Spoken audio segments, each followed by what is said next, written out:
La première édition de l'origine des espèces est écoulée en une seule journée. Il faudra en réimprimer d'autres.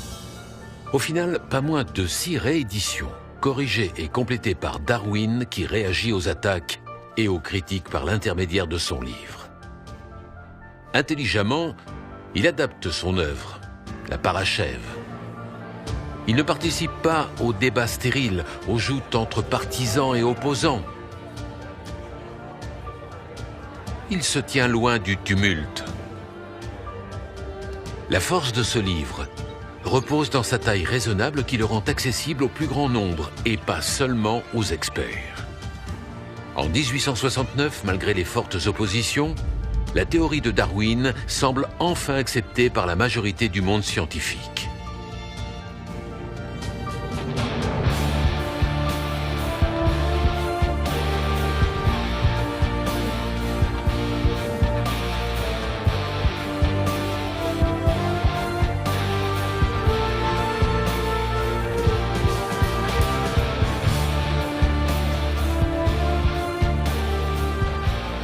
La première bataille a été gagnée par les évolutionnistes, mais la guerre des idées ne fait que commencer.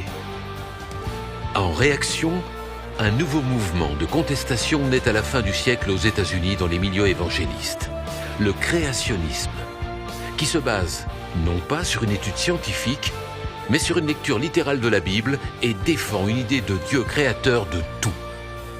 Certaines branches du mouvement vont jusqu'à dire que la Terre a été créée il y a 6000 ans et que les fossiles retrouvés sont des artefacts entreposés ici et là par Dieu afin de tromper les esprits humains. Imprimé à plusieurs millions d'exemplaires, ce Fundamentals est l'un des textes fondateurs de la pensée créationniste. C'est l'origine du mot fondamentaliste. Aux États-Unis, la guerre juridique est lancée. Dans 15 États sur 48, les créationnistes arrivent en 1925 à faire interdire l'enseignement de la théorie de l'évolution dans les établissements scolaires. Cette interdiction ne sera levée qu'en 1970. De nos jours, les combats pour imposer l'enseignement du créationnisme dans le pays le plus puissant du monde font rage. Les adversaires de Darwin n'ont jamais été aussi virulents et puissants. Mais ceci est une autre histoire.